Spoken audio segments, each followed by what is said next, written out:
진짜 여러분 간절히 바랍니다. 죽어야 됩니다. 죽으십시오. 자신을요, 자아를요, 죽여야 돼요. 그래야 삽니다. 이 회당장, 회당의 장이라고 하는 야이로라고 하는 관리의 딸이 12살인데 외동딸입니다. 근데 그만 병으로 죽게 됐어요. 근데 그 아이를 예수님께서 살려주셨습니다. 다시 부활시켜 주신 거죠. 근데 여러분 어떻게 살리신지 아십니까? 예수님께서 그 아이를 살리시는 장면이 이래요. 예수님께서 죽어서 누워있는 그 아이의 손을 잡고 일으켜 세워주셨어요. 그리고 저는 그 장면을 보면서 이 아이가 일어날 수 있었던 거, 이 아이가 살아날 수 있었던 거 죽었기 때문이다. 죽었기 때문에 예수님이 손을 잡고 일으키실 수 있었던 거죠. 죽었으니까 안 일어나려고 버틸 힘이 없었던 거예요. 죽었기 때문에 예수님이 손을 잡았을 때에 안 끌려가려고 버티지 않았던 거고, 아니 죽었기 때문에 버틸 수가 없었던 거죠. 죽었기 때문에 뿌리칠 수가 없었던 거고요. 죽었기 때문에 예수님이 일어나라고 손 좀 잡고 일으키는데 내 고집대로 안 일어날 수가 없었던 거고요. 죽었기 때문에 아무것도 할 수가 없어서, 아무 힘도 없어서 주님이 하시는 대로 끌려갈 수밖에 없었다. 그래서 다시 살 수가.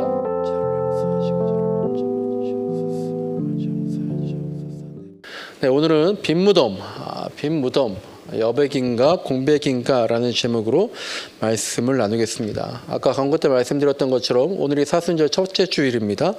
이 부활절 전까지 40일을 사순절이라고 하죠. 그리고 이때 이제 이 40일 사이에 주일들이 끼어 있잖아요. 일요일들이 끼어 있잖아요. 근데 주일과 일요일은 계산하지 않는, 포함시키지 않습니다. 초대교회 때부터요, 사순절 계속 지켜왔는데 이때는 주로 뭘 했습니까? 금식하고 고행을 한다든지 절제하고요, 뭔가 좀 금지하는, 그렇게 좀 뭔가 침체된 그런 분위기였기 때문에요, 주님은 주님의 날, 주님이 부활하신 날의 준말이잖아요. 그러니까 주님이 부활하신 일요일, 기쁜 날인 주일까지 그렇게 뭐 금식하고 절제하고 침체된 그런 분위기는 아닌 것 같다라고 하면서 이제 카운팅할 때 일요일은 제외하게 되는 거죠. 그래서 이제 수요일부터, 해마다 수요일부터 사순절이 시작이 되고, 그 날을 제의 수요일이다라고 하면서 이제 숯이나 나무를 태운 재를 가지고 이마에다가 십자가형으로 바르면서 사순절이 시작되죠. 그 재를 바르는 거는요, 회개나 절제를 뭐 상징한다고 합니다. 그리고 고통이라든지 인간의 유한함, 어떤 죽음, 그러면서도 새로운 시작이나 희망, 열정 이런 것들을 포함하는 그런 상징이 있다라고 합니다. 그렇게 이제 제수요일부터 이제 40일 사순절을 보낼 때에 마지막 한 주간이 고난주간이죠. 예수님께서 특별히 잡히시고 고문당하시고 그리고 죽으신 것들을 묵상하면서 이 고난주간 혹은 순환주간이라고 하는 이때 더욱 절제하고 경건하게 지내게 되면서 사순절을 마치고 부활절을 맞이하게 되는 것이고요. 초대교회 때, 옛날 처음 교회 때는요, 이 부활절 때에 세례를 받으면서 또 성찬에 참여하는 그런 예전들이 있어 왔습니다. 이제 이렇게 해서 수요일부터 사순절이 시작되었고요. 이 기간에 우리가 계속 말씀드린 것처럼 좀 더 예수님께 집중하자. 우리가 어떤 뭐 고행이다, 절제다, 그런 것들이 또 의미 있을 때가 있습니다. 그리고 동시에 그런데 그런 걸 통해서 예수님께 좀 더 집중하고 예수님의 마음, 예수님의 심경은 어땠을까, 그걸 알아가는 그런 시간이 됐으면 좋겠고요. 오늘 이제 사순절 첫째 주일 맞아서 사순절이 왜 있느냐, 부활절 때문에 있는 거거든요. 그러니까 사순절의 존재 이유인 예수님 부활 사건에 대해서, 예수님 부활을 처음 접한 그 순간에 대해서 말씀을 나눠보려고 하는 겁니다. 이제 오늘 본문 1절, 2절 보시면요, 여러 여인들, 예수님의 제자들 중에 12 제자는 아니지만 그들보다 어쩌면 더욱더 투철하고 믿음이 있었던 여인들이 있습니다. 그 여자 제자들이 향유를 준비해서 향품을 준비해서 예수님 시신이 있는 돌무덤으로 향하고 있습니다. 그러니까 우리가 지금 장례를 치를 때도 그러잖아요. 입관하기 전에 뭘 합니까? 염습이라는 걸 하죠. 지금 현대 사회에서도 점점 이 염이라는 걸 굉장히 정성스럽게 준비하고 있잖아요. 그러니까 아마 2000년 전 고대 사회에서는요, 뭐 절차나 뭐 재료나 그런 것들은 지금이 나올지 모르겠지만 이 염하는 과정을 굉장히 중요하게 생각했을 겁니다. 그런데 예수님께서 염을 제대로 못 하셨던 거죠. 십자가에 죽으시고요. 예수님이 십자가에 달려 죽으신 다음에 아무도 두려워서, 지금 반역자로 돌아가신 예수님이니까 거기 가서 예수님 시신을 챙긴다는 것은 찍히는 거거든요. 죽을지 모르는 거거든요. 그러니까 그냥 방치되어 있다가 겨우겨우 안식일이 시작되기 전에 급하게 시신을 수습하고 매장을 했기 때문에 아마도 이 염습의 과정, 염의 과정이 대충 처리되었을 것 같고요. 그러니까 이 예수님을 따르던 여자 제자들이 그게 너무 안타까웠던 거죠. 그리고 멀리서만 계속 보니까 예수님의 마지막 시신의 모습, 그 마지막 모습도 못 봤기 때문에 너무 마음이 아팠겠죠. 그래서 안식일이 끝나자마자, 움직일 수 있게 되자마자 아침부터 무덤으로 향했던 겁니다. 근데 이제 가면 볼 수 있을까요, 예수님을? 3절 말씀에서처럼요, 이미 돌로, 엄청나게 큰 돌이라 그랬잖아요. 그 돌로 무덤이 닫혀 있었기 때문에 이 여인들이 무덤에 간다 해도 예수님 시신을 못 봤을 확률이 훨씬 컸을 겁니다. 하지만 그럼에도 가만히 있지 않고 이 여인들이 무덤으로 향했다는 거예요. 그러니까 우리가 때로는요, 이런 것 같아요. 저도 이렇게 보면 되냐 안 되냐, 확률이 얼마만큼이냐, 가능성이 얼마만큼이냐, 그런 거 잘 따지는 사람인데, 우리가 너무 그런 거 따질 게 아니라 될까 안 될까 이것만 생각할 게 아니라 될 것 같지 않더라도 우리가 처음에 가졌던 순수한 동기, 이거를 잊지 말아야겠다. 가능성이 없어 보이더라도 이게 맞는 일이라면, 맞다고 생각하면 행동해야겠다. 이 여인들을 보면서 또 이런 생각도 들었습니다. 근데 어쨌든 이제 무덤에 갔습니다. 갔더니 오히려 다행히 입구를 막고 있던 돌은 열려져 있었어요. 근데 들어가 보니까 예수님 보이지 않고 천사만 보였습니다. 그리고 그 천사가 말을 합니다. 그게 이제 6절에 있는 마지막 말씀인데요. 이렇게 얘기하죠. 예수님은 여기에 계시지 않습니다. 라고 얘기합니다. 이게 이제 우리가 말하는 부활사건, 그리고 빈 무덤이다. 무덤이 비어있더라. 라고 하는 그런 개념입니다. 자, 빈 무덤을 봤어요. 이 여인들이, 와, 돌이 굴려져 있다. 천만다행이네. 굉장히 안도하면서 무덤으로 들어갔는데 오히려 더 큰 일이 벌어진 거죠. 시신이 없는 겁니다. 이때 이 무덤을 찾아간 여인들, 심정이 어땠을까요?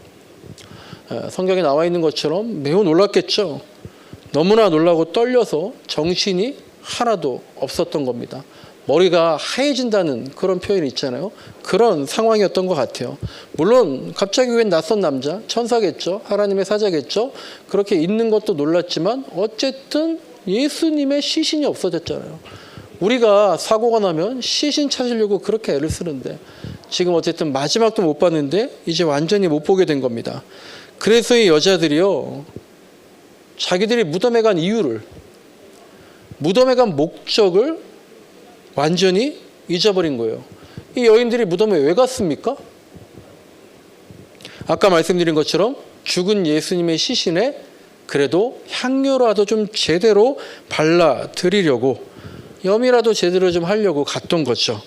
그런데 예수님 시신이 없어진 걸 보고 아마 가지고 갔던 향료, 그 향품들도 다 던져버리고 정신없이 도망을 쳤을 것 같아요. 제가 이 본문을 보면서 문득 이런 생각이 들었습니다. 예수님 방식이 항상 그러더라고요. 예수님이 항상요, 우리의 목적을, 우리의 목표를, 우리의 계획을 이렇게 틀어버리실 때가 많았던 것 같아요. 우리는 이렇게 기대하고, 우리는 이것이라고 얘기하고, 우리는 이거 하려고 하는데 예수님은 그게 아니다 라고 말할 때가 꽤 많으신 겁니다. 제자들은요, 예수님 정말 모든 것 다 버리고 따랐지만 어쨌든 이런저런 목적과 의도를 가지고 예수님과 함께 생활했는데 아마 예수님은 제자들의 그 계획들을 참 많이도 어그러뜨리시고 무산시키셨던 것 같아요. 제자들이 누가 크냐? 누가 높은 자리를 차지하는 것이냐? 그것이 하나의 가장 중요한 목적은 아니어도 소소한 목표가 있었는데 예수님은 오히려 뭐라 그러십니까? 더 낮아져라. 더 작아져라. 더 섬겨라. 나는 섬기러 왔다. 너희가 큰 자가 되겠다고? 너희가 내 잔을 마실 수 있겠느냐? 그렇게 말씀하시죠. 그리고 예수님께서요, 귀신을 쫓아내십니다. 기적과 같은 병을 고치십니다. 그래서 다들 놀라고 얼마나 전율했겠어요. 그래서요, 아는 사람은 물론이고 지나가다 처음 본 사람한테까지도 예수님이 이런 분이야. 그런데 내가 이런 사람의 제자야. 그렇게 떠들어대면서 자랑하고 싶었을 텐데 오히려 예수님 그때마다 무슨 말씀하셨습니까? 그들의 자부심, 우쭐함 가라앉히시면서 아무에게도 말하지 말아라. 그렇게 또 방향을 뒤트시는 분이었습니다. 그랬던 예수님이 이제 죽어서도 여전히 여자 제자들의 바램, 어떤 그 여자 제자들의 기다림, 기대, 그리고 소박한 바램들, 그것마저 또 한번 뒤집어 놓으신 거죠. 얼마나 놀랐겠어요. 얼마나 어이가 없었겠습니까? 그런데 이제 우리가요, 그렇게 틀어졌을 때, 그렇게 놀랐을 때, 그렇게 무산됐을 때, 내가 또 너무 황망할 때에 오히려 우리의 인생의 방향이 뒤집어질 수 있다. 우리의 인생의 방향이 그냥 뒤집어지는 게 아니라 예수님을 향해서 돌이켜질 수 있다.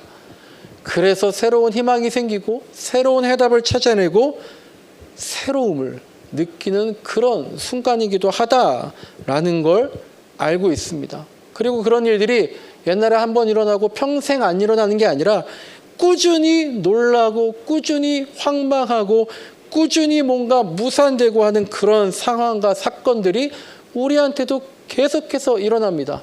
그때 겪었어. 그때 이겨냈어. 그때 감내했어. 그때 돌파했어. 그때 관통했어. 그게 끝이 아니라 또다시 반복되는 거죠.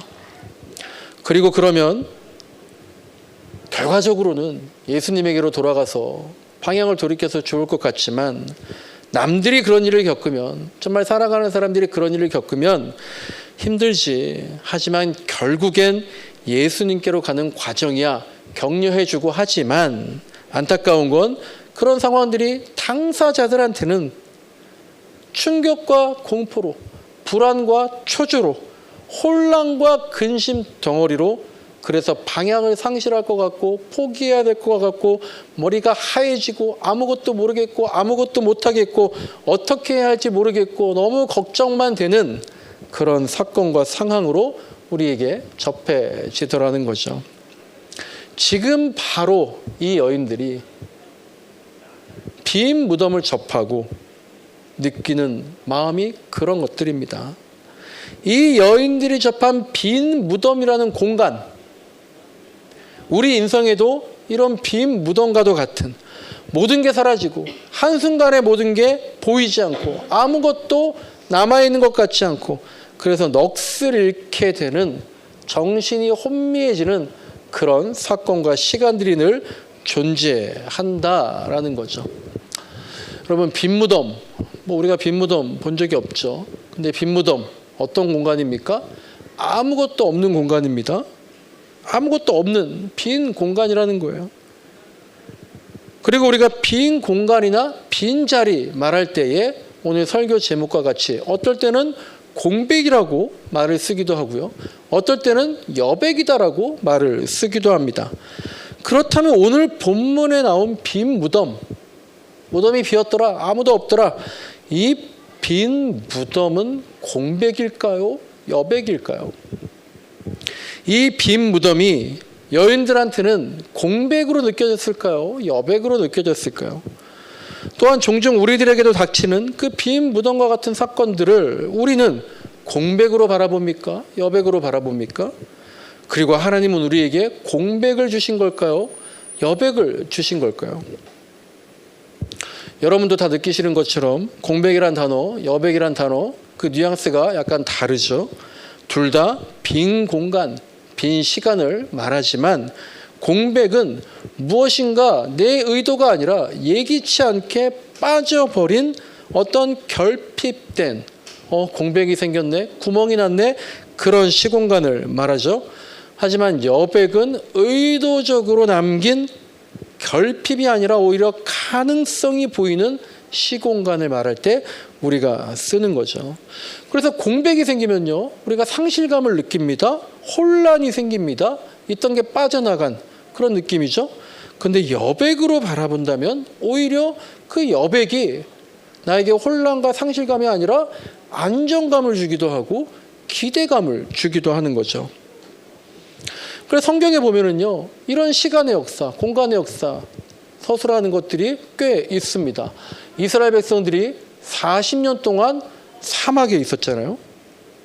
40년을 사막에서 있었다. 와, 정말 상상이 안 갑니다. 근데 사막이 어떻습니까? 바라보면 주변에 아무것도 보이지 않죠. 그래서 이스라엘 백성들은 40년 광야 생활을 뭐로 시작한 겁니까? 공백으로 시작을 한 거죠. 하지만 하나님은 그 40년 광야 사막의 시공간을 여백으로 마칠 수 있게끔 기회를 주신 거라고 우리가 이해할 수 있는 겁니다. 그래서 우리가 광야를 말할 때 종종 말씀드리잖아요. 미드바르다. 이게 뭐라는 거예요? 말씀이 있는 곳이다. 아무것도 없어 보이지만 오히려 말씀으로 충만한 곳이 광야더라. 그래서 초대교회 때나 지금도 수도승들이 내가 뭔가 신앙의 공백을 느낄 때에는 오히려 여백으로 그것을 채우기 위해서 일부러 광야로 나가게 되는 거죠.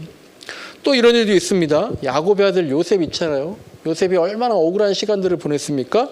억울하게 감옥에 갇혀서 공백의 시간을 보내잖아요. 그런데 하나님께서는 그것을 나중에 총리로 세우시는 여백의 시간으로 만드신 거죠. 역시 공백의 시간으로 보여서 시작했지만 알고 보면 지나고 보니 오히려 여백의 시간으로 마치게 된 겁니다. 그런데 이건 남의 일들이고요. 우리한테 그런 게 닥치면 우리는 일반적으로 빈 공간을 두려워하죠. 그래서 뭔가를 자꾸 채우려고 하는 거죠.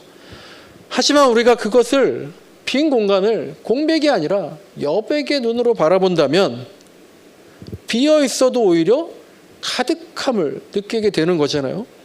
그 단계에 이르면 그 경지에 오르게 되면 그나마 있던 것들도 이거 다 쓸모없는 것들이야 라고 하면서 오히려 일부러 빈 공간을, 여백의 공간을 만들기도 하는 게 우리의 모습일 때도 있습니다. 빈 시간도 마찬가지예요. 우리는 빈 시간도 내가 시간이 비어있다 두려울 때가 있습니다. 그래서 우리가 이력서를 쓸 때도요, 경력이 단절되어 있는 공백기가 있으면 불안하다는 거죠. 그러니까 우리가 그것을 불안한 눈으로 어떻게든 시간을 채우려는 걸로 생각을 할 때가 많죠. 하지만 우리가 그것을 공백이 아니라 여백이라고 생각한다면 그 공백기는 오히려 숨 고르게 하는 시간이 되고 오히려 그 시간에 쫓기는 듯하면서 초조함 때문에 미뤄두었던, 또한 급한 거 하느라고 늘 뒤로 미뤄졌던 정말 소중한 것을 되돌아보는 재창조의 시간, 리크리에이션의 시간이 될 수 있다라는 겁니다. 그러니까요, 참 그것을 알아보기 어렵지만 하나님께서는요, 늘상 우리에게 남겨주시고 맡겨두신 무언가를 자꾸 채우는 것뿐만 아니라 일부러 남기시고 맡기시려고 비워두는 여백을 우리에게 자꾸 주시는 겁니다. 그래서 종종 말씀드리는 것처럼요, 하나님께서는 절대로 주님의 일을 혼자서 하지 않으신다라는 거예요. 우리에게 그냥 미루시는 게 아니라요. 우리에게 맡기시는데 맡겨놓은 다음에 뒷짐지고 나 몰라라 하시는 것이 아니라 늘 우리와 공동으로 이 세상을 창조해 나간다는 거죠. 그게 바로 co-creation입니다. 그걸 알게 되면요. 그걸 깨닫는 순간은요. 야, 지금이 재창조의 시간이다. 뭔가 비어있는 것 같지만 재창조의 시간이고 아무도 안 계신 것 같지만 하나님께 공동으로 창조해 나가는 거다. 그거를 내가 여백의 눈으로 보게 되면 부족하게 보이던 것들이 온통 가능성의 투성이로 보이는 거고 없어 보이던 것들이 넘치는 것으로 느껴지는 거고 억울해 보이던 것들이 오직 은혜다라고 고백하게 되고 불가능한 것들에서 오히려 하나님이 하신다는 하나님의 신실하심을 볼 수 있게 되는 겁니다. 그러니까 우리의 시선으로 보면은요, 다 빈 것 투성이에요. 공백입니다. 하지만 하나님의 시선으로 바라본다면 모든 게 넘치는 가능성이 넘치는 여백투성이라는 거예요. 내가 하려면 공백밖에 보이지 않습니다. 하나님이 하시게 두면 넘치는 여백이 되는 거예요. 우리가 어떨 때 그런 생각을 해야 됩니까? 우리는 언제 부족함을 느낍니까? 언제 고단함을 느낍니까? 언제 결핍함을, 언제 불가능을 느끼고, 언제 좌절감을 느끼고, 아, 이제 도저히 모르겠다, 안 되겠다, 절대로 되라, 그렇게 할 때가 언제입니까? 대부분 다 자녀들 때문입니다. 대부분 다 불투명한 미래 때문에 그렇죠. 대부분 다 경제적 문제 때문에 그렇고, 대부분 다 관계의 문제이고, 대부분 다 나를 가장 크게 괴롭히는 건 나는 누구인가? 하나님은 어디 계신가? 오늘 교동문에서 처음 읽었던 것처럼 하나님의 나를 버리십니까? 라고 느낄 때 나의 정체성의 문제에서 우리가 고단함을 느끼게 되는 겁니다. 그리고 이것들은요, 모두 우리의 주 관심사예요. 주 관심사라는 것은 항상 이것을 위해 노력한다는 겁니다. 어떻게든 내가 해보려고, 그리고 어떻게든 내가 할 수 있다고 부단히도 노력하는 것들인데, 그런데 결정적인 순간에는, 그리고 또한 전혀 예상치 못한 순간에는 내 마음대로 될 수 있는 게 하나도 없는 게 바로 이런 분야들, 자녀와 미래와 관계와 정체성, 경제, 이런 문제들이죠. 그래서 우리가 이제 이런 분야에서 어려움을 겪을 때에는요, 우리 마음속이 무너지는 거잖아요. 공허함을 느끼고요, 상실감을 느끼죠. 그리고 실망감을 느끼죠. 무력감을 느끼죠. 근데 더 큰 문제, 더 크게 느껴지는 건 뭡니까? 죄의식이 올라온다는 거예요. 죄스러움이 올라온다는 거예요. 내가 뭘 잘못했으니까, 내가 죄가 있어서 이런 나쁜 결과가 생겼다라고 그런 생각, 죄의식에 사로잡히게 되는 거죠. 그래서 정말 그럴까? 아닐 거야. 성경을 봤더니 정말 그렇다는 걸 보게 되는 거예요. 구약 말씀은요, 말씀 자체만 보면 철저하게 인과응보 사상입니다. 순종하면 복이고 불순종하면 벌이에요. 글자 그대로만 보면 여지가 없습니다. 결국 우리가 성경을 보면 내가 잘못한 것은, 내가 벌받는 것은, 내가 잘못된 거, 내가 벌받는 거, 내가 고통스러운 건 내가 무언가를 잘못했기 때문이라는 거예요. 내가 하나님 말씀 어기고 죄를 지었기 때문이다라는 거죠. 그런데 구약에서도 그런 인과응보의 정신을 깨뜨린 성경이 있는데요. 그게 무엇입니까? 바로 욥기죠. 우리가 욥기 말씀 보면은요, 도통 왜 이러는지 모르겠다, 도통 무슨 말인지 모르겠다, 도통 앞뒤가 맞지 않는다, 이런 걸 느끼는 이유는 욥기 자체가 인과응보적이지가 아니어서 그래요.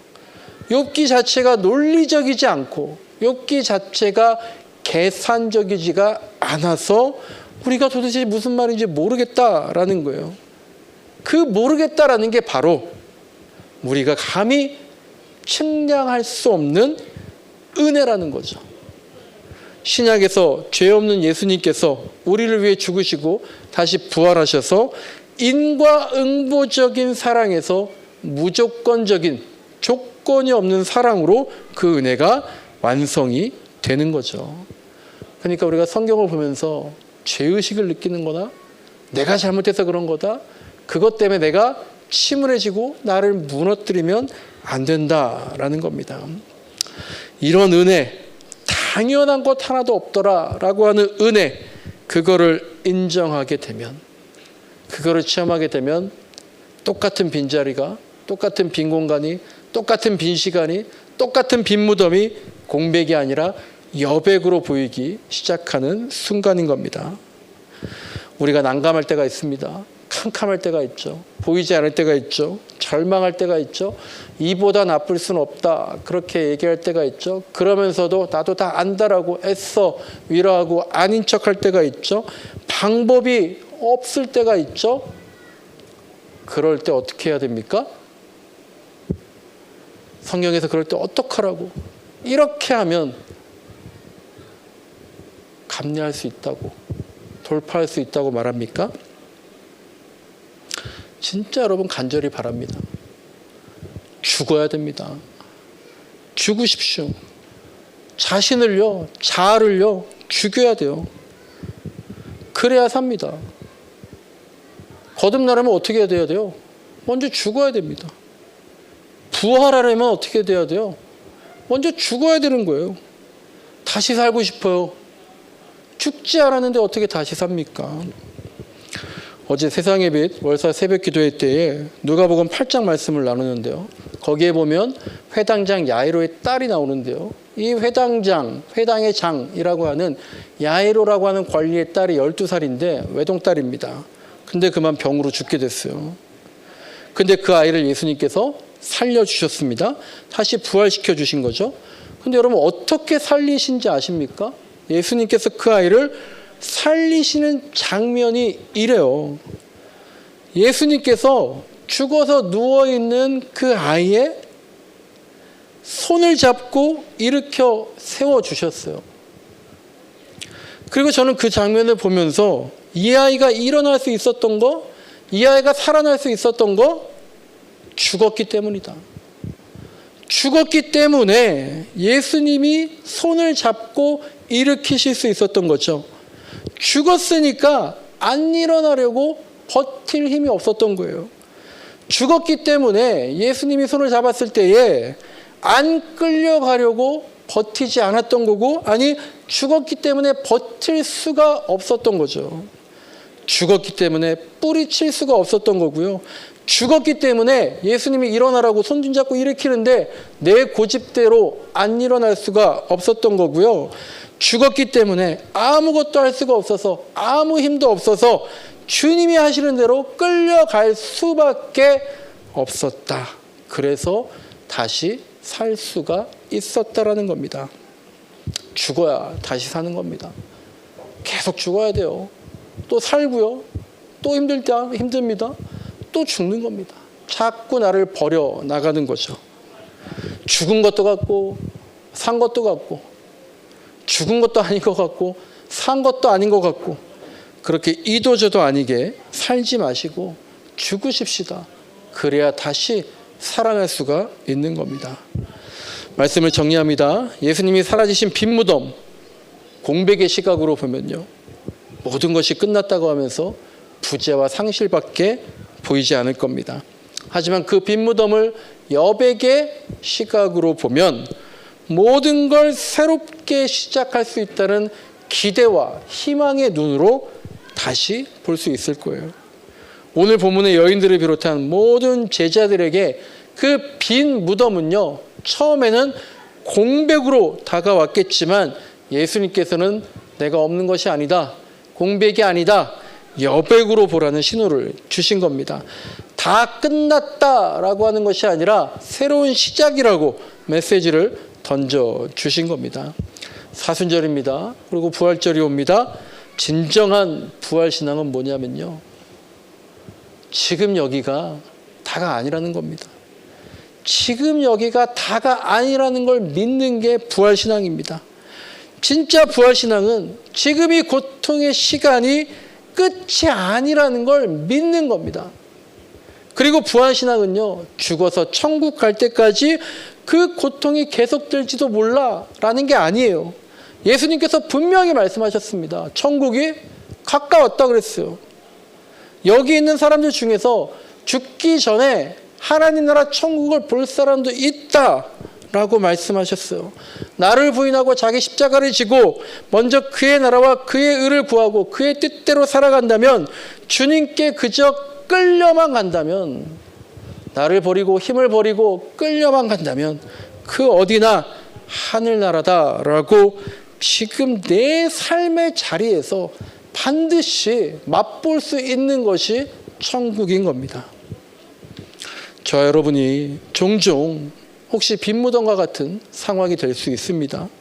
그렇다면 너무 힘들겠지만, 당연히 어렵겠지만 거기서 절망하지 말고 절망을 넘어서 소망을 볼 수 있기를 간절히 소망합니다. 그래서 거기에서 의심의 눈, 염려의 눈이 아니라 믿음의 눈을 가질 수 있기를, 믿음의 눈으로 뜨고 예수님 바라볼 수 있기를 간절히 소망합니다. 거기에서 공백의 두려움이 아니라 여백의 미라고 하는 여백의 아름다움을 체험할 수 있기를 간절히 소망합니다. 그래서 주님이 우리를 보실 때에 너도 부활에 동참했구나, 너에게 드디어 하나님 나라가 가까이 왔구나, 봤구나, 대견하다라고 주님이 웃으실 수 있는 그런 우리의 신앙 인생이 되시길 간절히 소망합니다.